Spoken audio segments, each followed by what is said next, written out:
Hey guys, welcome back to my channel. Today I am bringing you a cake decorating video. So this isn't necessarily going to be instructional, but I will probably talk about what I did and how I did it. But I do make cakes a lot for friends and family just because it's like a hobby of mine, it's fun, and I have a couple of friends who just ask me to do them every so often, and then I always do them for my own kids and family. And so I've been doing my own cakes for, oh my gosh, it's been like 12 years now. So I've done a lot over the years. And so today I'm actually going to try a different type of cake, which I'm very excited about. I don't know if you are familiar with like the drip cakes. They look like there's like icing or whatever dripping over the top of the cake. I've never done one before. I'm gonna do that today though. And so basically my friend, her daughter is turning 17. She's having a surprise party. I actually coached her daughter in cheerleading, so I know her very well. Her favorite color is yellow, so we are doing yellow themed cake. And that is pretty much the only directions she gave me. Small cake that's yellow, but like my friend is super big on like themed parties, and she like goes all out with decor, and everything is like super special and well done, you know, for her parties. And so I want to make the cake extra special because it'll be like a centerpiece on her table. And if you've been here for a while, you may have seen a recent video that I did like a flower backdrop, and that is for this party as well. If you haven't seen it, check it out. I will link it below. It is a really good video where I just cover how I made the backdrop and like how you can do the look for less. Basically, like it would cost you a ton of money to buy it, and I did it for a very reasonable cost. So if you want to check out that video, I will link it below. Again, it's for the same party, so this is kind of like a part two of that video, not technically, but anyway, I'm gonna insert some pictures of the cakes I'm talking about, and these cakes very often have like macaroons as part of the decorations. The problem is I can't find any that are yellow. For one, locally, I don't even know where they sell them. And number two, the ones that you do get are normally like a cream color, but I really wanted yellow macaroons. So I was trying to think of how I could get the look without having the macaroons, because I've never baked macaroons before. I don't really want to experiment with them for this cake. That would be like crazy. So I came up with this idea, and that's what I'm going to start with right now. So the cake I will bake today. I will actually decorate it tomorrow. So I'll bake that in a little while. But right now I wanted to start with my little faux macarons. They are going to be Oreos.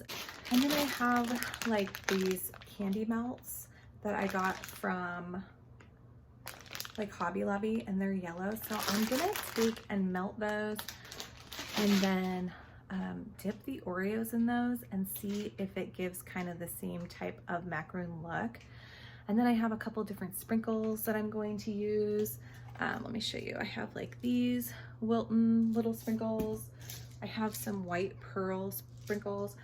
She is decorating with some white and some black. And then I have like some, it is yellow like sugar sprinkles. So I thought maybe I would do a little bit of that on top as well once I do the poured icing look, and then I was gonna do like some icing. So I keep talking about everything I'm going to do, but let's just get into doing it. I will also show you how I make a cake board, because I do those differently than anybody I've ever seen. And I like my cake boards to be really special, so I will share that with you as well. So let's go ahead and get started. So starting off with my little faux macaroons, I am just going to melt these candy melts first.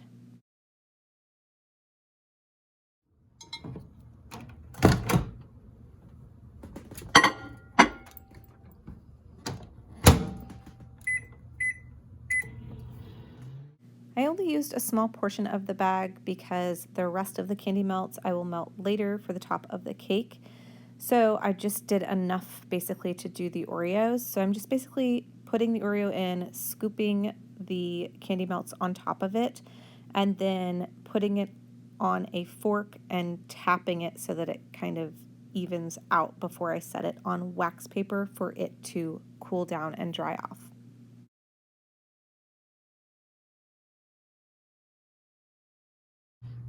Okay, here they are. They're still, you know, wet. The last one got a little bit of cookie crumbs in it, but I don't think that that's going to be much of an issue once it's decorated. And then like as they harden, I'll break off these little like extra pieces. They're just sitting on wax paper, so it'll be easy once they're done to pop off. But I actually think those look pretty good. I mean, they don't look exactly like macaroons, but it gives it kind of a look. And the truth is, I might be able to like pipe some icing maybe around where like the dent is, where the cream filling would be, and that might even give it an even better look. So I'm gonna experiment with that, but for now I'm not dissatisfied with how that turned out. So for the cake board, this is what I'm going to use. I always use cake boards. I just pick these up at any craft store usually.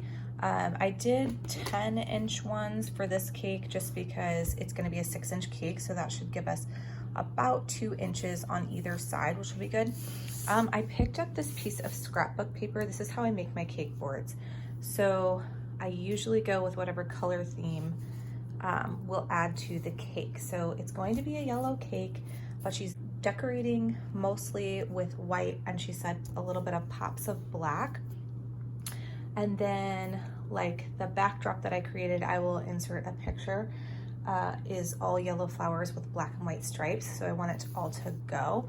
So I am going to show you how I make my cake boards. I do the same thing with all of my boards, so I'll show you now. So obviously I'm just going to open up this new package. Usually when I do a cake board, I will do 2 to 3 boards, and that depends on how heavy the cake is. So since this is a small cake, I will only be doing 2 boards, and I'm just putting hot glue on the top of one board, pushing that down onto the scrap paper, and then I am taking scissors after it's attached and cutting around the board. I find this is the best way to do it to get the closest cut to the board.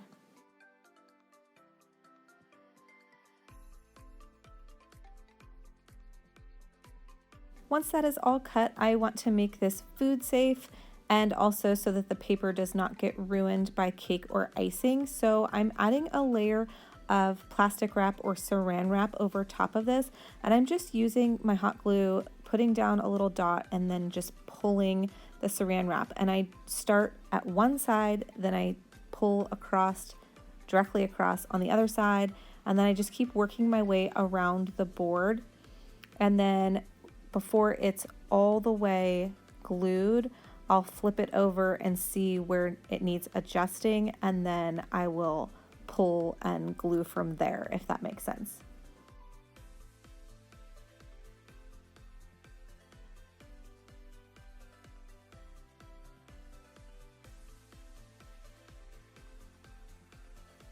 Next, to cover up the ugly bottom of this new board, I will add some hot glue to a second board on the top, and then press the saran wrap board into it. And as you can see, it creates a really nice look for a cake board. So the only thing you have to hide now is the edges. And I do this with ribbon. So I have a 1/4-inch ribbon right here. And this is generally what I use for my cake boards, unless I have like a thicker board that I created. But this generally works, and I always like this to match whatever color theme I'm doing. Hey guys, so I'm continuing on with the cake today. Today I'm doing the actual decorating. It is currently in the freezer, so I'm gonna get that out and make some buttercream. But I did wanna show you the way the Oreos turned out, because I'm really happy with it. So this is one of them. You can see like there's some that I kind of carved off or whatever, but overall I think it looks kind of pretty. And if I put a little bead of buttercream around the middle, I think it might look kind of like a macaron. It doesn't have to look exactly like it. I just kind of want the feel of that kind of look. So that's what I'm going for. I'm really happy with those. And then now I just kind of have to decide what exactly I want to do with the cake.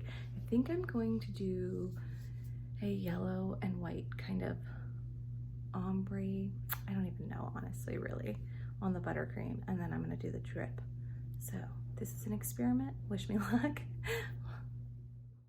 To make my buttercream, I use shortening and butter, and then I use vanilla extract and almond extract and butter extract, and then a little bit of salt, and then I will add in the powdered sugar to the consistency I like. So that is all the ingredients I use in my buttercream.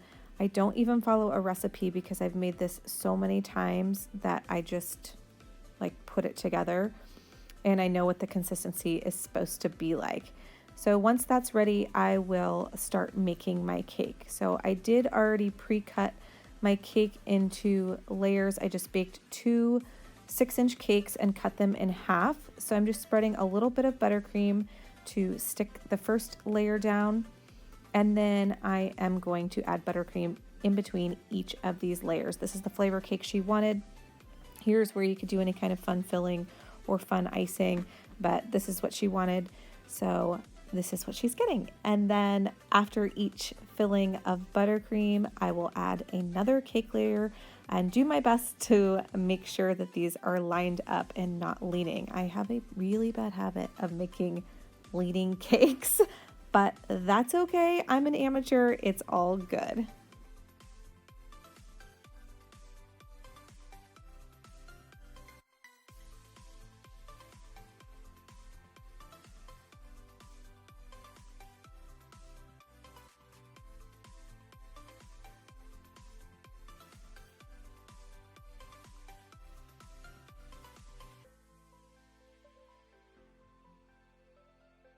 Now that my cake is all the way built, I am going to add a thin layer of icing. This is called a crumb coat, and this just traps any crumbs from the cake in so that you can ice it properly and it doesn't get, the crumbs don't get all up in the other icing that you want to actually decorate with. I am working with a frozen cake, so the buttercream does harden relatively easily. And then I am just trying to smooth it out. Yes, I am working with a broken spatula. I figured I better point that out before somebody mentions it. I just have never bought a new one since this broke. It's ridiculous, I know. The next thing I'm doing is splitting the rest of my icing in half, and I am coloring this half in some yellow. I decided to do kind of half yellow and half white. I call it an ombre, only it's not technically an ombre because an ombre would probably have more than just 2 colors, but it is a little bit of a blended look that I'm gonna go for. So I'm just mixing this to the color I want, and then I will add both white and yellow to the cake.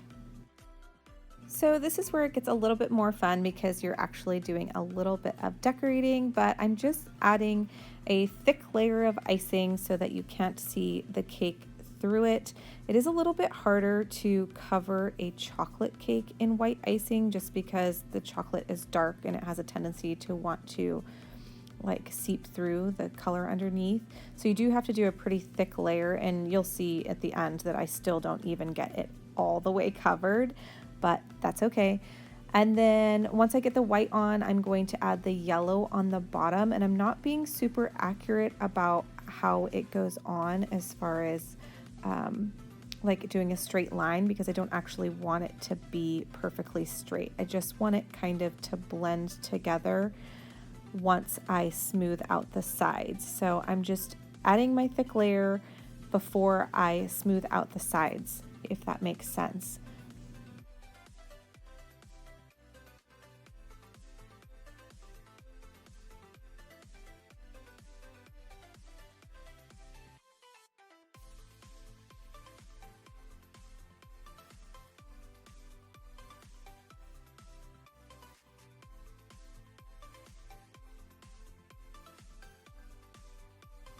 So now that the cake is covered in a good thick layer, I am just holding my spatula perpendicular to my cake and running the edge of my spatula across the edge of the cake to smooth it out the best I can.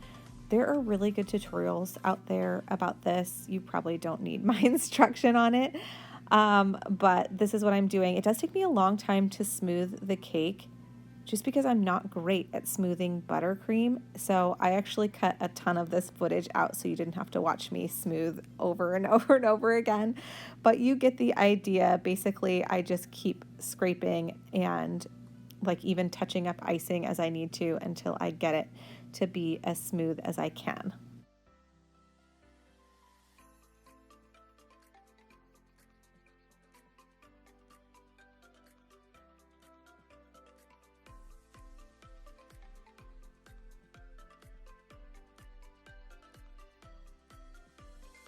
So next I am taking some more of the melted candy melt and adding it to a piping bag.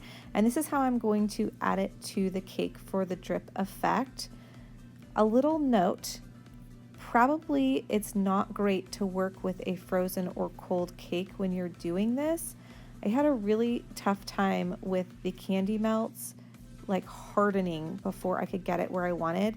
And also I had like a little explosion happen with the candy melt out of the icing bag. Like there was like a piece that wasn't melted all the way, and then like I squeezed and it just all came out, and you'll see it's not pretty. But don't worry, it does get better. I will decorate and touch it up the best I can, and overall I'm very happy with how this cake turned out. So don't click off yet. There's more to come. It will get better, I promise. But you can see where my little explosion happened here, and I am just taking a toothpick real fast and trying to kind of clean it up the best I can. I have determined this will be the back of my cake. I always have a back side of the cake. One side always looks worse than the other sides. So here it is, that's the back. And as you can see, the top of it did not go exactly smooth because I was working with a cold cake. So room temperature for a cake next time. I just added a little wax paper to the top because that will be a barrier between these fresh flowers and the cake. I don't like to put fresh flowers on a cake. Something about that makes me a little nervous, even though they're probably fine. And then next I'm taking both the yellow and the white icing and adding it to another icing bag. I was trying to alternate the yellow and the white in the hopes that it would come out kind of like a marbled effect, or like a variegated effect when I squeezed, but the yellow and the white were too close in color and it didn't actually work, but that's okay. So I'm just adding a couple of twists of, or dollops of frosting, one on each corner of the cake. And then I'm finally adding my macaroons. So I'm actually quote unquote gluing the macaroons on here with a little bit more of the melted candy melt. So I'm just dipping the faux macaroon in the candy melt and then sticking it on the cake. And then I did add this carnation first. I am wrapping it in saran wrap because again, I do not like flour touching the cake. So I just am using that to be able to poke the flour into the cake. These little green things are not actually poking into the cake. They're just being held up by the carnation. And then I will stick a toothpick in the carnation just to secure it to the cake. And then after that is secure, I am going to start working on the top. So I'm going to add the rest of my macaroons to the top. And then I'm going to start working with the flowers. So the way I start with the flowers is I'm just starting with the biggest ones first, and then trying to figure out how I want them placed, and then just kind of filling in with all the other flowers. And I did choose yellow and white because that's part of the theme, like I had spoken about. And basically I'm just filling in any kind of holes and making it look the best I can. I do go back in and secure these with a little bit of icing as well.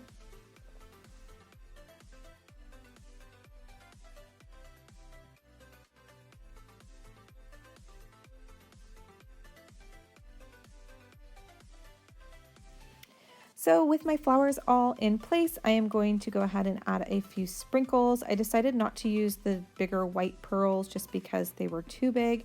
So I'm just working with these little yellow round ones, and then I will also add some of the yellow sugar to it, just like a little extra added touch and detail to this cake. And I love the way this ended up looking.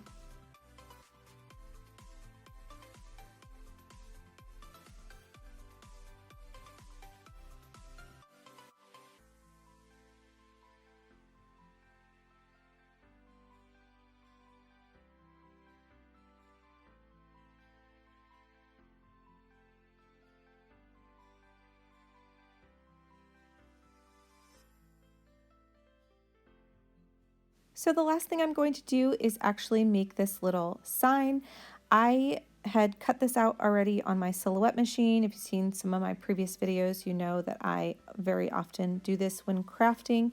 But I just cut out one side like the right direction, and then I reversed the pattern so that it's a back side, and I'm just taking a glue stick and gluing the letters all together. And I have like little wooden skewers that are going to poke into the cake and hold this sign up. So as you can see here, I have to break through the candy melt, and then once I push it down, it ends up so pretty.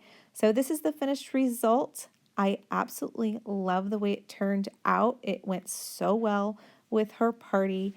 I absolutely love the way the little faux macaroons turned out with the fresh flowers and the drip, even if it wasn't perfect. The backside you can see is still a little funny, but overall, I'm just so happy with how this turned out. And that is it for this video. I hope you enjoyed this. If you did and you like this kind of content, please leave a thumbs up so I know to keep creating more. If you are not subscribed already, please do so and hit the notification bell so that you can see new videos from me. I will post every Tuesday and Saturday, so there's always new videos to see. Thank you so much for being here and for watching. And with that being said, I will see you in my next video.